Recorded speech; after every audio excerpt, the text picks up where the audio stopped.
28 de noviembre del 2019. ¿Qué tal? Muy buenos días. Bienvenidos a su programa Contacto Directo. Empezamos revisando quiénes son nuestros invitados.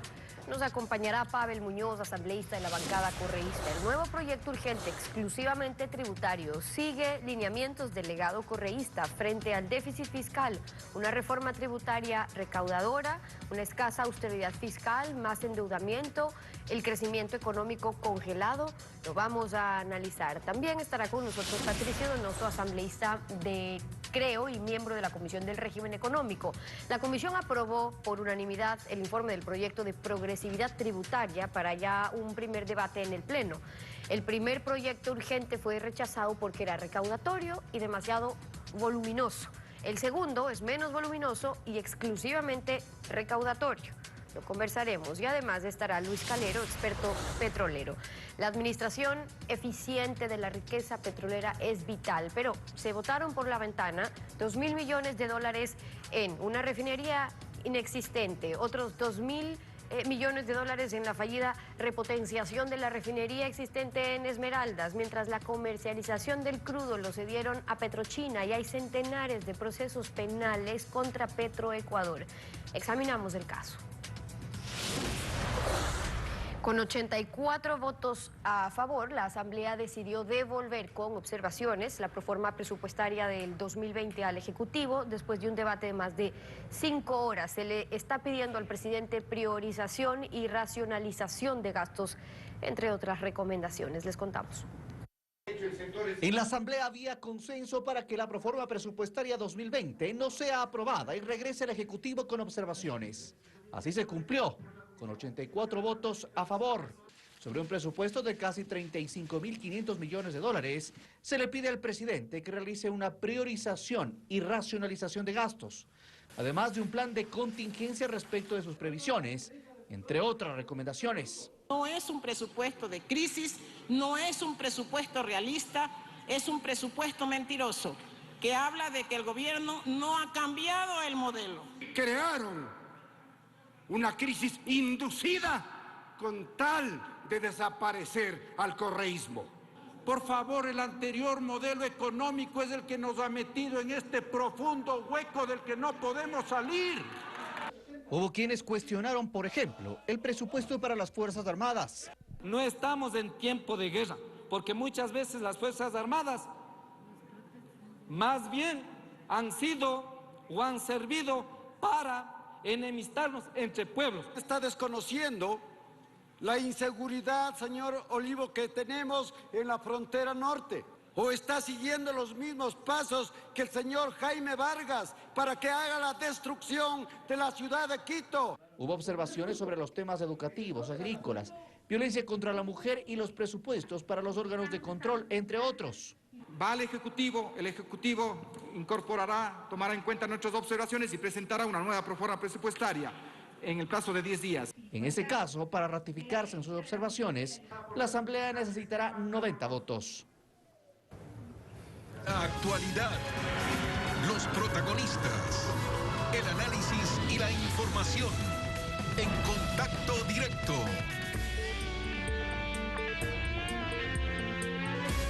¿Qué tal, Alfredo? Buenos días, ¿cómo te va? Muy bien, Estefi, buen día, buenos días a todos.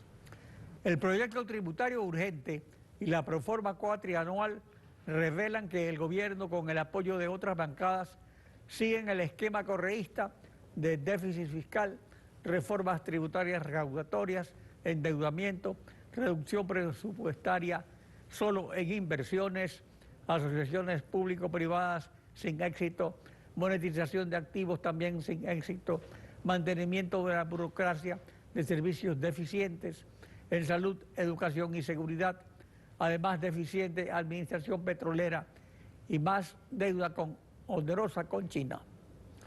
Pavel Muñoz, asambleísta de la bancada correísta, ex secretario nacional de Planificación. Buen día, bienvenido a Contacto Directo.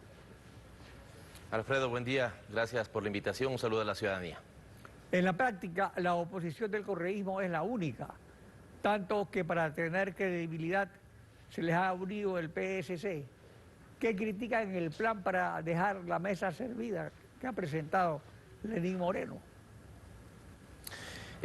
Alfredo, me parece que usted en su nota introductoria señalaba algunas palabras que creo que son adecuadas.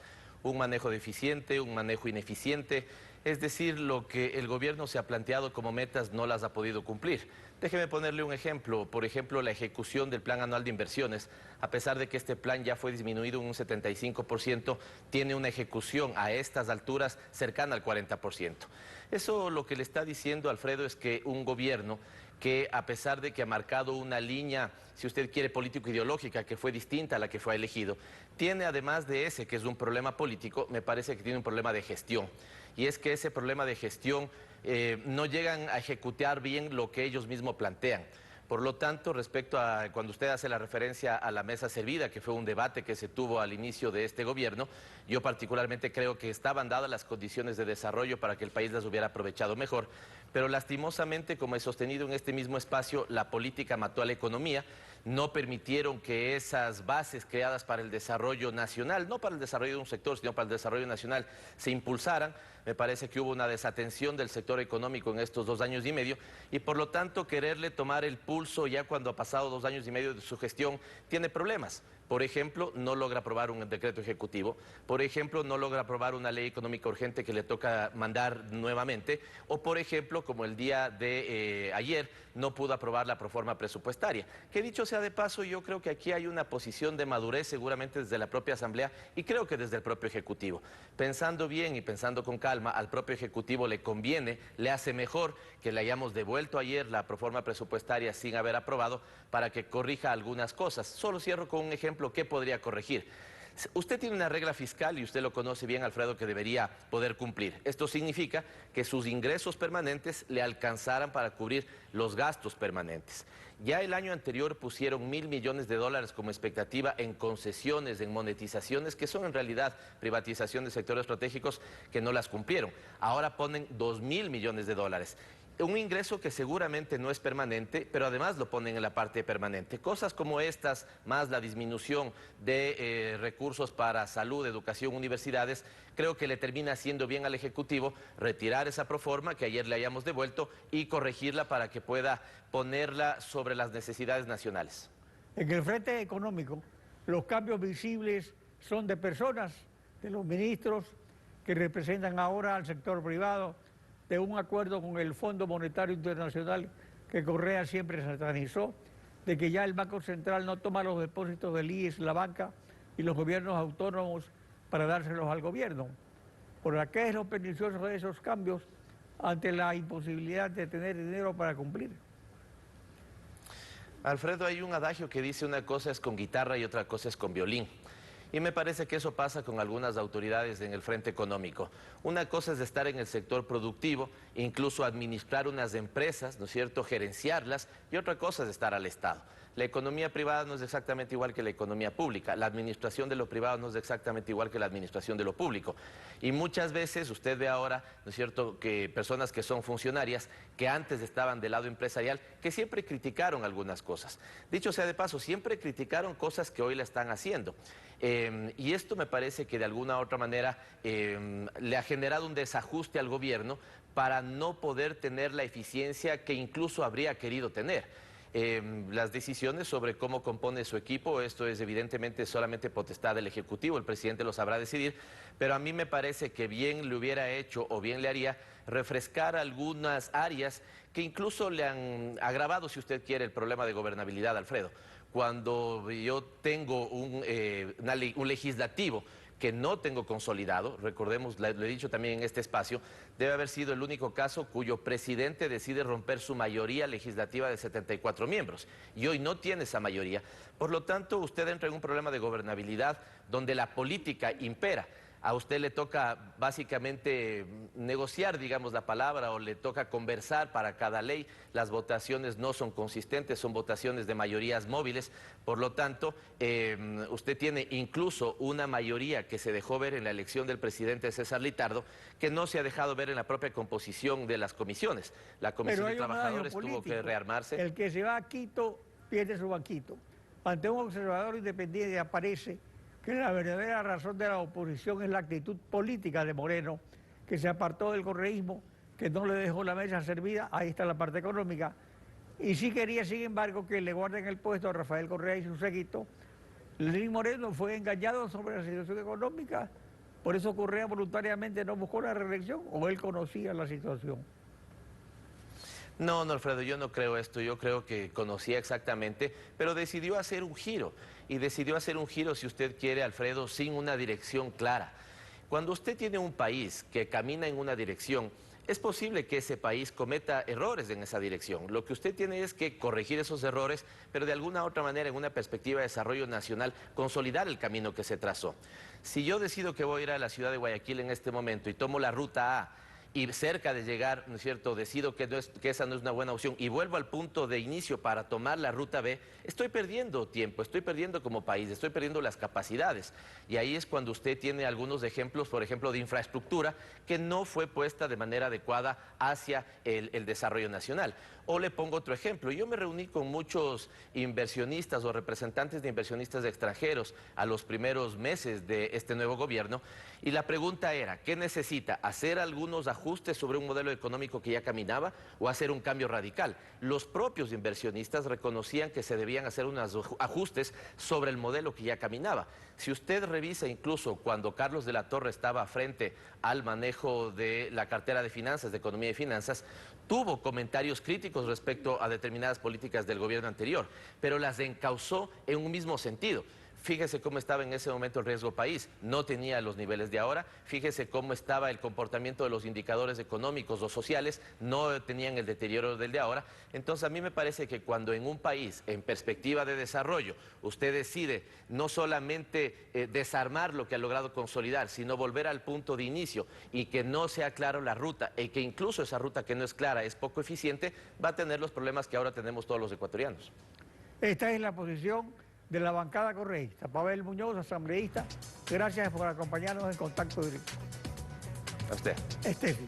Vamos a una pausa y cuando regresemos estará Patricio Donoso, asambleísta de Creo y miembro de la Comisión del Régimen Económico y Tributario. Se aprobó por unanimidad el informe favorable para el primer debate en el Pleno del proyecto de progresividad tributaria. Manténgase en nuestra sintonía, regresamos con eso. Patricio Donoso, asambleísta por Creo, miembro de la Comisión del Régimen Económico y Tributario. Bienvenido a Contacto Directo. Estefi, muchas gracias por la invitación. Buenos días. Buenos días también. Aprobaron por unanimidad el informe a primer debate del proyecto de simplicidad y progresividad tributaria, como lo llamaron. ¿Qué se incluyó en ese informe para primer debate de lo que ya recibieron del gobierno? No solamente que se aprobaron aquellos temas en los cuales sí tuvimos consenso en el proyecto anterior, equivocadamente archivado. Usted, Estefi, sabe, y la opinión pública conoce mi posición, en que debimos haber debatido completamente el proyecto anterior, no permitir que pase por Ministerio de la Ley, pero tampoco archivarlo. Hubiésemos ahorrado el tener un riesgo país de más de 1.400 puntos que genera desinversión y desempleo en el país. Bien, regresando a su pregunta puntual, se incorporaron algunas cosas y yo planteé, por ejemplo, el IVA cero en periódicos, papel periódico, revistas. Ojalá lleguemos a ese consenso tanto en el primer debate el día de mañana en el plenario legislativo como la próxima semana en el segundo debate de la Comisión de Régimen Económico. También estamos hablando sobre ciertas exenciones inherentes al impuesto a la salida de divisas de giros del exterior. De tal manera que hay temas que han sido rescatados. Pero entonces hay nuevos, y pregunto porque en el primero lo que hicieron es coger lo que les enviaron, decir cuáles eran las comparecencias y se fue. En este caso entonces se han incluido nuevos temas que han discutido. Sí, claro, se incluyeron algunos temas importantes, le acabo de decirlo del papel periódico, el tema de la marcación de las etiquetas para los cerveceros artesanales también se incorporó, sin embargo estaremos atentos en el segundo debate.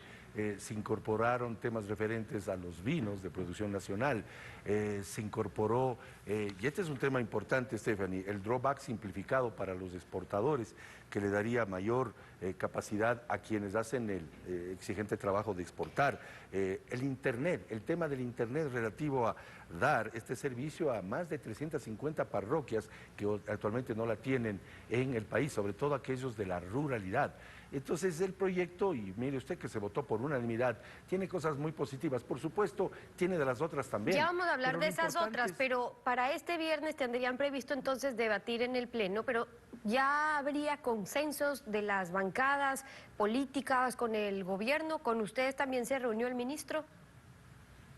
El ministro acudió en efecto a la Comisión de Régimen Económico, nos dio su opinión, sus criterios sobre el proyecto nuevo y nos relató cómo es verdad que se quitaron muchas cosas con las cuales no podíamos jamás estar de acuerdo. El tema del supuesto impuesto a la plusvalía, el tema impuesto a la circulación vehicular, pero se apuntaló dos temas importantes que quiero decirlos. Uno, inherente a las no deducciones para la base imponible del impuesto a la renta a quienes ganan más de $100.000 al año, que es más o menos $10.000 mensuales, y el costo para aquellas personas, ojo, personas naturales, no empresas, sería de apenas $300 mensuales, un total de $3.500 al año. ¿Por qué? Porque los $14.000, que es más o menos el valor de las deducciones que se tienen para el cálculo de la base imponible, simplemente para aquellos que ganan, por ejemplo, $120.000, no sería 104.000 o 106.000, sino 120.000 completos, salvo aquellos que tengan temas de enfermedades catastróficas. Es decir, ya no pueden deducir los gastos en salud, en educación, en alimentación, salvo que tengan los casos en que sean enfermedades catastróficas. Pero de eso, ¿cuánto estamos hablando? Primero que lleguen a ganar más de 100.000 al año y luego que entren en ese porcentaje de enfermedades catastróficas. Digamos que están poniendo una salvedad que saben que no llega ni el 0.algo% por decir que en algo están permitiendo deducir. Es un valor bien bajo y usted tiene razón con esa lectura, pero también es importante decirle a la opinión pública que en la comisión se revisó el hecho cierto de que quien gana más o casi $10.000 al mes, con seguridad tendrá un seguro privado, casi con seguridad contará con ese auxilio que significa un seguro privado. Por lo tanto, creo que es lo pertinente el hecho de que solamente en casos de enfermedades catastróficas, donde puede haber un verdadero golpe a la economía de un ciudadano, personas naturales, ojo, esto no es para empresas, se consideró aquello. Es bajo el porcentaje, pero en efecto se lo pone, porque en derecho público solamente se puede hacer lo que está escrito, Steffi, y no lo que se supone puede hacerse en Claro, pero derecho ahí el privado. debate sobre cuáles son las responsabilidades que tiene el Estado en esos temas, en temas de educación, en temas de salud, es decir, si una persona natural o un trabajador se ve obligado a contratar un seguro privado, ha de ser porque no está en la mejor calidad del Estado, justamente de brindar esos servicios cuando es la responsabilidad no para uno, sino para todos los ecuatorianos. Pero de todas maneras hay que hacer esfuerzos en ese sentido. La diferencia está a quién le están pidiendo. A esas personas naturales estamos hablando de los trabajadores. ¿Qué está pasando con las empresas? A las empresas, ¿no qué? Son trabajadores. Sí, pero es gente, Stephanie, lo digo con toda frontalidad, es gente que gana casi $10.000 Pero al mes. trabajan, ¿no? ¿O qué son entonces? Por supuesto. Correcto, Por entonces supuesto, pero- son trabajadores, pero tienen distinto a las capacidad. empresas que son personas jurídicas. Ahora, ¿qué se está planteando con las empresas? Ustedes, insisto en ello porque ustedes decían que no iban a apoyar más impuestos a la ciudadanía. Este proyecto plantea más impuestos para aquellas empresas, en cambio, con ingresos grabados mayores a $1 millón. Y hablábamos sobre el caso de los trabajadores que perciban ingresos mayores a $100.000. Ahora, en eso, de los análisis que ustedes han hecho, que en un principio planteaban que el cargar de mayores impuestos iba a generar en la cola y en el círculo de producción consecuencias en el empleo, en la producción, en gastos, ¿qué pasó ahí con lo que ustedes piensan? En cuanto a la primera parte, los ciudadanos que ganan casi $10.000 al mes, no es un golpe muy duro el tener que destinar $300 al mes para ese impuesto. Y en cuanto a lo segundo, más que un impuesto es una contribución por 3 años a las empresas, y voy a poner el ejemplo de las que facturan más de $10 millones, Steffi. Una empresa que factura $10 millones, lo que tendría que destinar como esta contribución en especial es $20.000, que no le hace daño a una empresa que factura $10 millones. Yo planteé en la comisión que aquellas que facturan entre $1 y $5 millones y aquellas que facturan facturan entre 5 y 10 millones de dólares estén exentos de esta contribución. Eso se dará en el debate el día de mañana y en la próxima semana en el segundo debate, tanto en la comisión como en el plenario. Pero mire, un valor de 20 mil dólares para una empresa que factura 10 millones de dólares no es algo que le pueda causar daño a ese sector empresarial. Claro, lo que pasa es que no está solamente en discusión un tema de equidad, de que el que más gane más pague, porque eso ya existe y ya se explica y quizás en eso habría consenso, sino si es que hay que hacer mayores esfuerzos, ¿quiénes los están haciendo? Desde el sector privado, las empresas, los trabajadores, o hay que ajustarle más al gobierno. Y sobre eso, ¿qué compromiso le están pidiendo en cuanto a reducción de gasto justamente al presupuesto, por ejemplo, que les acaba de entregar, lo acaban de devolver al Ejecutivo? Y digo que otros esfuerzos porque compromisos de este tipo, como ocurre en otros países, cuando quieren cargarle con más impuestos a la ciudadanía, se pueden dar, pero con el esfuerzo del Estado. Es decir, veamos la aplicación de la ley que permite la reducción del gasto, no el ofrecimiento, que es lo que a ustedes les dan, ofrecimientos. Sí. Sin duda es así, Estefi, a tal punto que ayer con nuestro voto a favor, 84 de 100 presentes, se aprobó el regresar la proforma presupuestaria del gobierno a que clarifique temas inherentes a la monetización, al menor gasto en cuanto a compras públicas se refiere, me parece que son 450 millones de dólares, a gastos que deben deducirse en cuanto a funcionarios y empleados públicos, me parece que son otros 400 millones de dólares. Y algo más importante, Estefi, estamos apoyando el hecho de que 650 millones de dólares pueda recogerse en base a la focalización de los subsidios, que es una tarea pendiente que tiene no este gobierno, el país entero desde hace 45 años, porque está bien que los sectores rurales, los sectores deprimidos, tengan un subsidio a la gasolina, por ejemplo, pero no los contrabandistas, no los narcotraficantes y no quienes sí podemos pagar una tanqueada de gasolina en nuestro carro. Pero en ese mismo tema de focalización de subsidios, el gobierno requiere de esos ingresos, pero ya sabemos también la posición de los movimientos indígenas que dicen estar atentos, listos en casos de que el proyecto del gobierno los afecte y nuevas movilizaciones en ese sentido. Entonces, la focalización entonces con las comparecencias que ustedes también ya han recibido en la Asamblea, ¿qué sugieren por dónde debería ir si es que en efecto lo quieren aplicar? Porque otra cosa es que mañana digan que será inaplicable y entonces necesitarán otro nuevo proyecto con más impuestos. No es así. Nosotros recibimos a la CONAIE en la Comisión de Régimen Económico, Estefi, y allí claramente les pregunté yo si tienen un plan de focalización de subsidios a la gente de la ruralidad. Yo trabajé como presidente de la Cámara de Cultura con los grupos de indígenas campesinos y sí requieren ellos focalización, pero no requiere un subsidio el señor que lleva un tanque repleto de 10.000 galones de gasolina y pasa la frontera ecuatoriano-colombiana y ese solo día se gana $14.000. Tampoco requieren los narcotraficantes. Por tanto, allí, cuando le preguntamos a la gente de la CONAIE que estuvo en la comisión, simplemente no tuvimos respuesta a un requerimiento que viene desde hace 45 años. Planetariamente, los subsidios deben tener dos condiciones de este fin. Uno, no deben ser permanentes, por supuesto que no, y 45 años es permanencia. Y dos, tienen que ayudar a la gente que necesita y no a los que no necesitan. Por eso es que apoyamos que en la proforma presupuestaria estén más o menos 635 millones de dólares para la focalización de subsidios, que repito, es una tarea pendiente de todos los ecuatorianos. Y esas son las observaciones de Creo. Hoy Patricio Donoso, asambleísta, acompañándonos en Contacto Directo, el segundo presidente de la Asamblea. Gracias por haber estado con nosotros. Muchas gracias a ustedes. 7:27. Nos vamos a una pausa y cuando regresemos estará Luis Calero, experto petrolero. Sin una buena administración petrolera, el Ecuador no va a salir del pozo. Lo vamos a analizar en pocos minutos. No se vayan.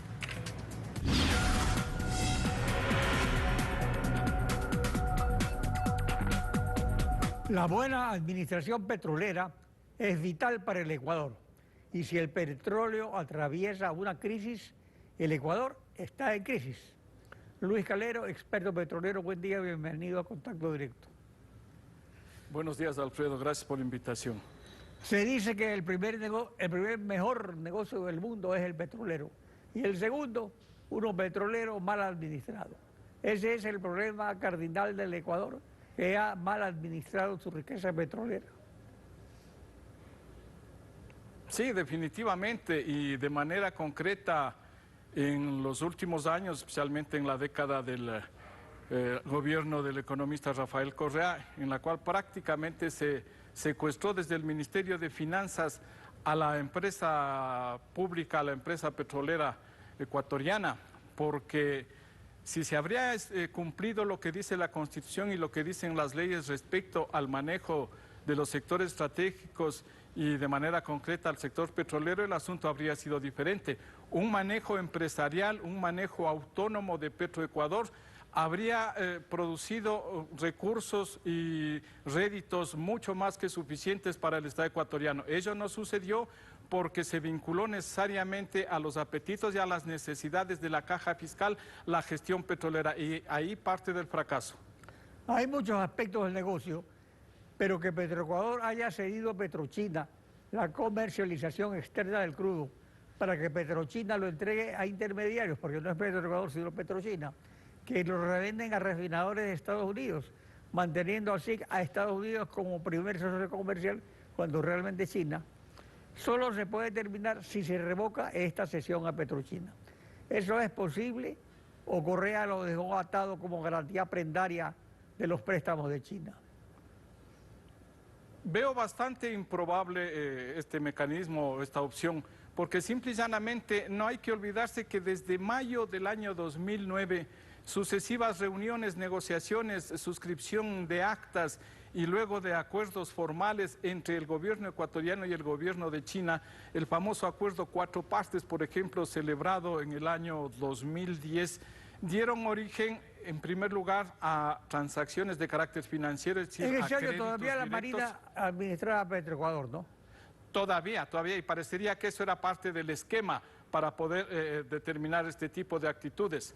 Entonces, celebraron, digo, estos acuerdos financieros de créditos directos y también acuerdos comerciales atados a los acuerdos financieros mediante los cuales se comprometía la entrega de crudo producido por Petroecuador durante algunos años bajo una fórmula inflexible, que es lo que finalmente ha ocasionado el problema y posibles perjuicios en montos astronómicos para el Estado ecuatoriano.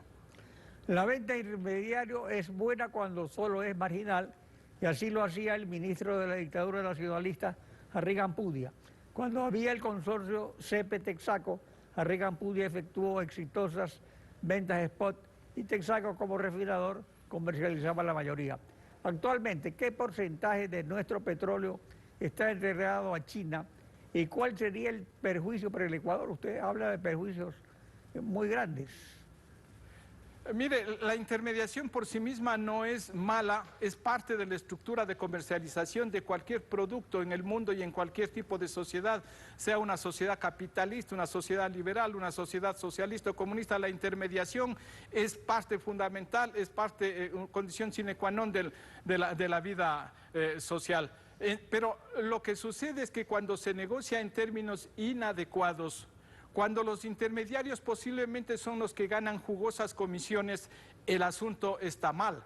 Entonces, la entrega a Petrochina del crudo ecuatoriano, que estaría por sobre el 80% de la producción nacional comprometida para respaldar los créditos y los anticipos, que son créditos simulados, digo, para respaldar eso, simple y llanamente está sometida a una cláusula, a un esquema, a una fórmula de precio que no es conveniente para el interés nacional. Hace un momento yo le decía, Alfredo, que existieron algunos acuerdos y parte de esos acuerdos del año 2010 establecen con absoluta claridad que son dos condiciones que deben observarse en las relaciones Ecuador-China. La una es una condición ganar-ganar y la otra que se hagan los acuerdos sobre la base de condiciones de mercado. Y esos deberían haber sido y todavía son los elementos que podría invocar el Estado ecuatoriano para una renegociación de las condiciones con Petrochina y con China en general como gobierno. ¿La renegociación sería solo de la deuda o también de la cesión de la comercialización? Porque eso sería legal, que Petroecuador ceda una facultad que le da la ley, porque es un principio del derecho público que delegata potestas non potest delegari, una potestad delegada por el pueblo no se puede delegar a otro. Bien, formalmente yo no creo que exista una delegación de la potestad comercializadora por parte del Ecuador a Petrochina. Lo que sucede es que Petrochina, con el crudo que ha comprado a Petroecuador en condiciones inadecuadas para nosotros, simple y llanamente él dispondrá, la empresa Petrochina dispondrá como a bien tenga de ese crudo, lo lleva a sus refinerías, los revende, etcétera, etcétera. Todo está en función de los acuerdos firmados y pactados con el Estado ecuatoriano. Yo no le veo ese realmente el problema y veo improbable que pudiera darse nuevas condiciones, tanto más que de los contratos, que entiendo fueron 13 contratos celebrados con Petrochina y otras empresas de la China, ya la mitad por lo menos han concluido en su plazo y hay unos que están por concluir posiblemente hasta el año 24, es decir, hay un remanente todavía, la entrega de unos posibles 350 millones de barriles que todavía deberíamos venderlos a Petrochina y para ello entonces es imprescindible que pudiera exigirse a China el cumplimiento de esas bases del acuerdo inicial, ganar, ganar, y condiciones de mercado, lo cual implica que deban ajustarse permanentemente, y yo digo, por lo menos semestralmente, con ventas de spot que fijen cuáles son las condiciones de mercado para que estos contratos de largo plazo se ajusten, especialmente en cuanto a la fórmula a aplicarse en el precio. Aparte de la caída del precio internacional del petróleo, el Ecuador botó $2.000 millones por la ventana en la inexistente refinería de Los Aromos, y otro tanto en la fallida repotenciación de la refinería de Esmeraldas, para pagar la factura de la crisis que podría ser una eficiente administración petrolera en exploración, explotación y refinación. Mire, este es otro de los ejemplos de cómo actuó el gobierno anterior en cuanto a la administración de las empresas petroleras. De haber sido Petroecuador la que hubiera tomado la decisión respecto de una nueva refinería, con seguridad que no sucedía lo que sucedió, es decir, botar la plata cerca de 1.500 millones en una refinería inexistente. Esa fue una decisión no solo política, fue geopolítica, en unión entre el señor Correa y el señor Chávez. El Aromo para Venezuela constituía no solo una ventana, una puerta para ir al Pacífico, para ir al Asia. Entonces era una conveniencia del gobierno venezolano, del gobierno del señor Chávez y no una conveniencia de la empresa estatal petrolera ecuatoriana. ¿Qué hacer en este momento? Respetar la autonomía en primer lugar de Petroecuador, de Petroamazonas, respetar lo que la Constitución y las leyes dicen en cuanto a su financiamiento y entonces permitirles que actúen con criterio empresarial y no con criterio ni las urgencias de carácter fiscal, con criterio político ni las urgencias de carácter fiscal. Ese debe ser el primer paso y que entiendo el nuevo ministro de Hidrocarburos va a actuar en esa línea. Luis Calero, experto petrolero, gracias por su participación en Contacto Directo. Continuamos después de la pausa.